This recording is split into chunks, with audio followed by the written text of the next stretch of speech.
tal estáis, mi gente? En este nuevo vídeo de la tercera etapa del inexplicable vamos a tratar la historia real detrás de Psicosis, el caso de Ed Gein, el carnicero de Plainfield. Si no conocéis este caso o bien queréis recordarlo, ya sabéis dónde quedaros.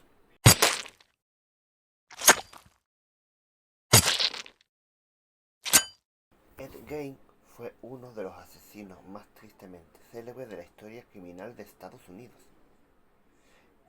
también conocido como el carnicero de Plainfield, Wisconsin, en honor a la localidad donde cometió los hechos.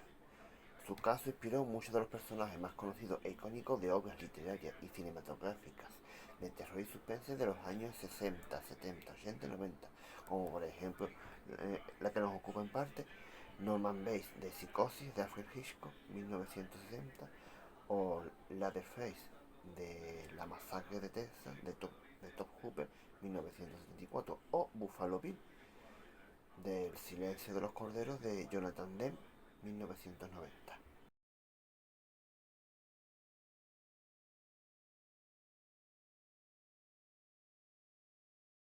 Para entender mejor la historia de Gein, debemos trasladarnos a la América profunda de los años 50, una sociedad muy marcada por prejuicios e ideales sexistas, ya desfasados en nuestros días, como por ejemplo la censura en radio y televisión con respecto a la vida matrimonial, además de una evidente voluntad de eliminar todos aquellos símbolos e imágenes que pudieran incitar el cometimiento de pecados carnales. Ed Gein nació y se crió en una granja a las afueras de un pueblo llamado Plainfield, en el condado de La Crosse, Wisconsin, Estados Unidos, fruto de la unión de George, un alcohólico maltratador, y Augusta, una fanática religiosa con fuertes convicciones que despreciaba a los hombres. Augusta consideraba a las mujeres el objeto de pecado del que debía mantener alejados a sus dos hijos, Henry, nacido en 1902, y Ed, que nació en 1906. El matrimonio Gein se caracterizó por un estilo de crianza deficiente que supuso un primer factor para la personalidad antisocial de Ed.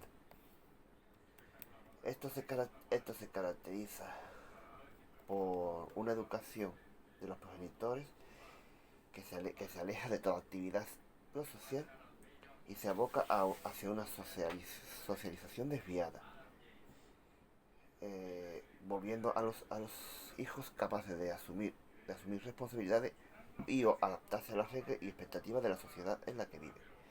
Por ello, la infancia de Ed y su hermano fue muy dura. Su madre les impuso una estricta disciplina y constantemente les castigaba y daba palizas, incapaz de mostrar ninguna muestra de afecto o amor por sus hijos.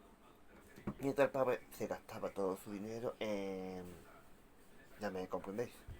Contrariamente a lo que años después pudiera parecer, Ed Gein sentía una gran aversión por la sangre y las matanzas o sacrificios de animales, actividades típicas en pueblos dedicados a la ganadería.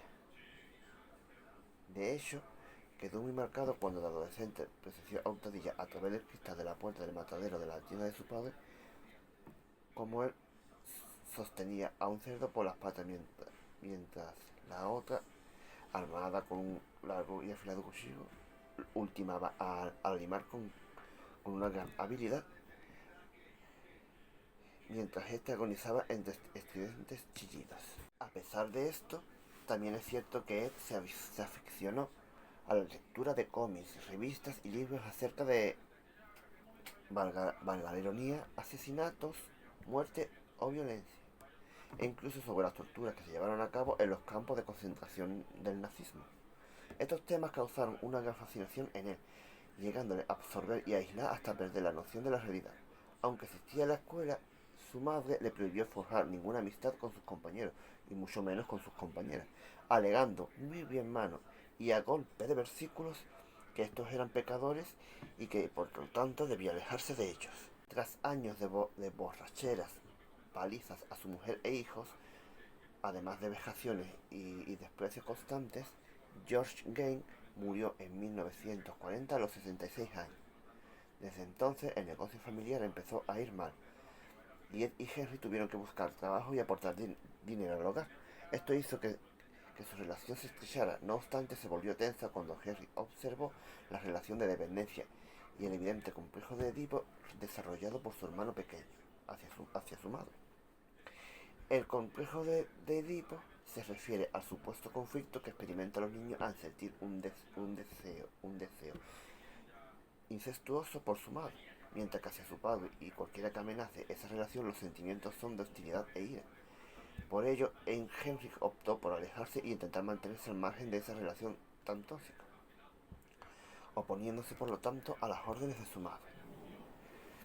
Henry murió en extrañas circunstancias en un incendio causado por unos rastrojos que él y su hermano quemaron tras el jardín de su casa, y aunque su cuerpo presentaba evidentes golpes en la cabeza realizados con un objeto contundente, en el informe de defunción se catalogó la muerte por asfixia.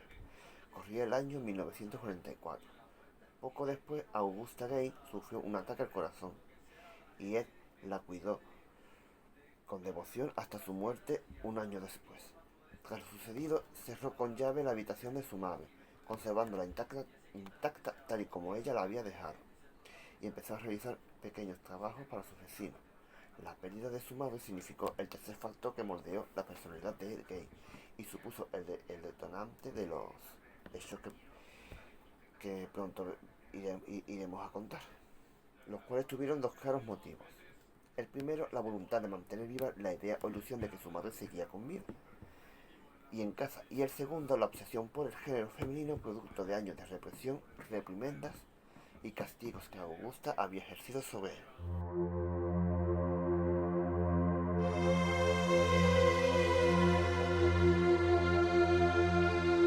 El 8 de diciembre de 1954, un granjero del pueblo llamado Seymour Lester entró en la taberna de los Hogan y la encontró desierta a pesar de estar la puerta abierta y las luces encendidas. Al ver que nadie salió a atenderle, indagó por la estancia y encontró un cartucho calibre 32 junto a un rastro de sangre seca que empezaba justo detrás de la barra y conducía hasta más allá de la puerta trasera. El rastro conducía hasta el aparcamiento de detrás del local, donde el hombre pudo observar que el coche de la propietaria, Mary Hogan, seguía aparcado en su sitio habitual y que el río de sangre se perdía junto a unas marcas de neumáticos recién hechas en la nieve.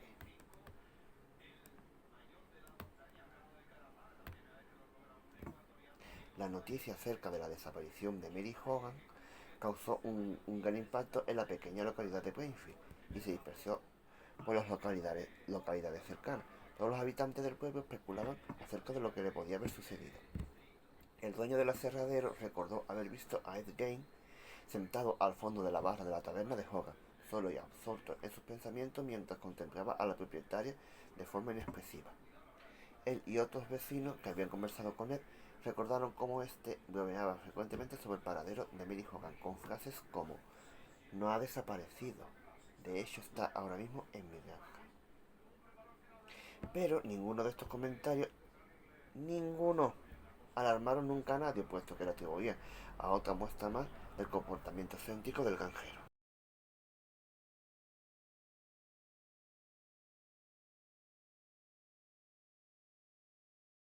El 16 de noviembre de 1957, cuando el caso de Mary Hogan empezaba a quedar en el olvido después de 3 años, Ed Gein ultimó a la dueña de una ferretería, Bernice Borden, disparándole un tiro en la cabeza con un rifle de caza, de la misma manera que unos años antes arrastró el cuerpo hasta la parte trasera del local, cargándolo en su furgoneta y llevándoselo de allí.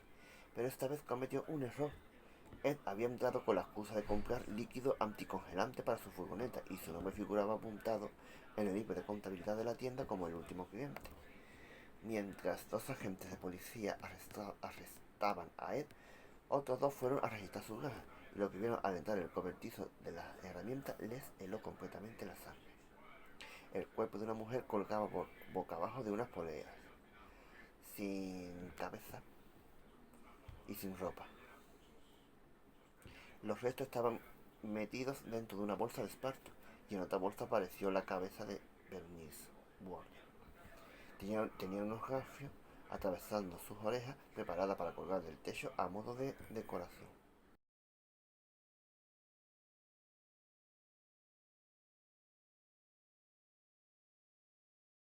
Al seguir inspeccionando la granja, además de una gran acumulación de basura y desperdicio, encontraron un espectáculo macabro.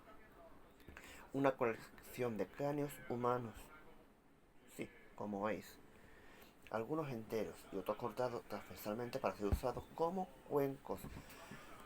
Máscaras hechas con piel humana que decoraban la habitación de Ed Gein, así como sillas y varias prendas de vestir realizadas de la misma manera. Había cajas con huesos humanos dentro y en la cocina hallaron una olla hirviendo con el corazón de Bernice Warden en ella.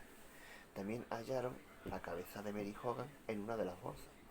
La única habitación de toda la casa que estaba intacta era la de su madre, que estaba sellada con tablones de madera desde que falleció en 1945.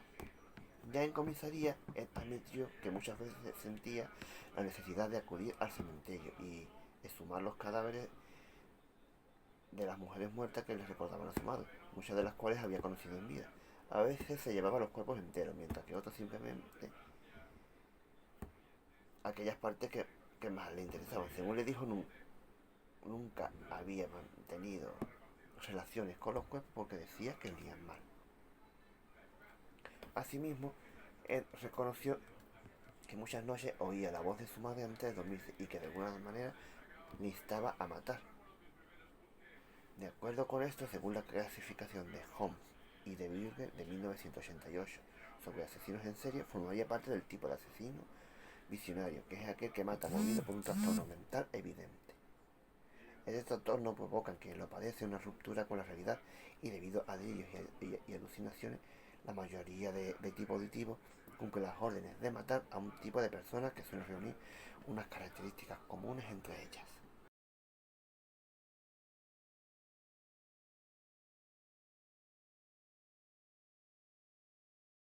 En este caso, los sentimientos de amor y odio que Ed tenía hacia su madre lo llevaron a verla como alguien que seguía manteniendo una enorme influencia en su vida a pesar de llevar años muerta. Según declaró Alter Sheriff, Mary Hogan y Bernice Warden eran el tipo de mujeres que encarnaban todo lo que su madre detestaba, así que siguiendo el estricto código moral que ella le impuso, las asesinó para intentar evitar que continuaran con su, según creía él, indecente vida pecaminosa. La acumulación de pruebas forenses en la escena del crimen, el cartucho de escopeta, rastros de sangre o las marcas en la nieve de la furgoneta, por no hablar de todo lo que se encontró en su granja, sería otro factor más a la hora de considerar a Ed Gein dentro de esta tipología. Sin embargo, parece que hay elementos que no encajan, ya que los asesinos visionarios suelen abandonar el arma y el cuerpo en la misma escena del crimen. Asimismo, sus víctimas son elegidas al azar y por lo que alegaron los testigos y el propio Ed Gein, este les había estado rondando durante algún tiempo. Existe un elemento añadido de gran relevancia, y es que el propósito de Ed Gein al matar a aquellas mujeres y desenterrar los cuerpos del cementerio no era únicamente el de revivir a su madre, sino que quería convertirse en ella. La confrontación del amor que sentía con los sentimientos de ira y frustración por negarle el contacto con mujeres, mezclado con un desarrollo tardío y anómalo, causaron que, tras la muerte de Augusta, Ed Gein diera rienda suelta a fantasear con la transexualidad. Muchas noches se enfundaba en sus trajes y se paseaba por su casa imitando los gestos y voz de Augusta, comportándose como si continuara con vida, sentándose en su butaca, etc. En el interrogatorio policial que se le hizo a Ed Gein se le administró la prueba de inteligencia de Wechsler, cuyos resultados reflejaron una inteligencia dentro de la media, llegando incluso a superarla. Pero también se detectaron grandes dificultades para la expresión y la comunicación. Complementariamente a estas conclusiones, los psicólogos del hospital donde fue internado dictaminaron que padecía un trastorno emocional que le llevaba a comportarse de forma irracional, combinado con periodos de lucidez durante los cuales sentía remordimientos por todos los crímenes que acumulaba en su negro historial. Ed Gein ingresó en, el- en la Clínica de Salud Mental de Mendota en 1958, por tiempo indefinido, decisión que no gustó a los familiares de las víctimas, que pedían un juicio que nunca llegó a celebrarse. Tras convertirse en un recluso modélico, destacando por su buen comportamiento tanto con guardias como con el resto de los internos, así como realizando labores y varios trabajos que le valieron una buena reputación, en 1974 solicitó la libertad. El juez que llevaba su caso solicitó que se le practicara un segundo informe llevado a cabo por 4 psicólogos, que determinaron por unanimidad que Ed Gein continuara confinado. Ed murió por una insuficiencia respiratoria el 26 de julio de 1984 en el Hospital Geriátrico para Enfermos Mentales de Mendota. De su vida se puede extraer ciertas conclusiones acerca de los factores de riesgo que condujeron a su vida criminal, hasta el punto de ser catalogado como un asesino serial. 1. Su procedencia de un hogar disfuncional, con una historia familiar de desatención parental, abuso de alcohol y malos tratos, entre otros. 2. El aislamiento social sufrido durante su adolescencia que le incapacitó para entablar las relaciones sociales necesarias durante este periodo y por ende la capacidad de conectar emocionalmente con la gente. Y 3 y último, el retraimiento y la soledad que le llevaron a la generación de fantasía y al desarrollo de comportamientos antisociales, basado en la creencia de que el mundo era un lugar hostil y pecaminoso. Cuanto más solitario se volvía Ed Gein, más incrementaba la dependencia hacia sus fantasías, las cuales con el tiempo se volvieron más violentas y retorcidas.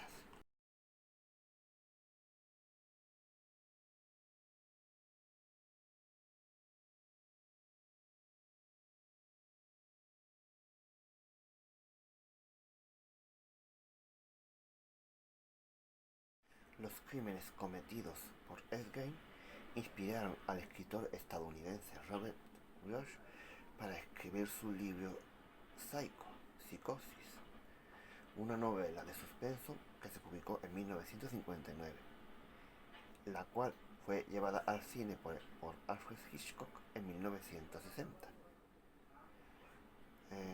La trama del libro de Psicosis es la siguiente. En una noche oscura y tormentosa, Mary Jane está exhausta, perdida y al límite de su fuerza, ansiosa por darse una ducha caliente y encontrar un lugar donde pasar la noche. Cuando el motel Bates aparece de pronto entre la tormenta, Mary piensa que es su salvación. Las habitaciones eran viejas, húmedas, pero limpias, y el encargado, Norman Mace, era un tipo bastante agradable, aunque un poco raro. Pero minutos más tarde, Mary conoció a la madre de Norman, y el cuchillo de carnicero, y la pesadilla inició. Bloch escribió dos secuelas de este libro: Psicosis 2 en 1982 y, y, La mansión Bates en 1990. Ninguna de las dos está relacionada con las secuelas de la película. En la novela Psicosis 2, Bates se escapa del asilo disfrazado de monja y se dirige a Hollywood. En la novela La mansión Bates, los asesinatos comienzan de nuevo cuando el motel Bates reabre como atracción turística.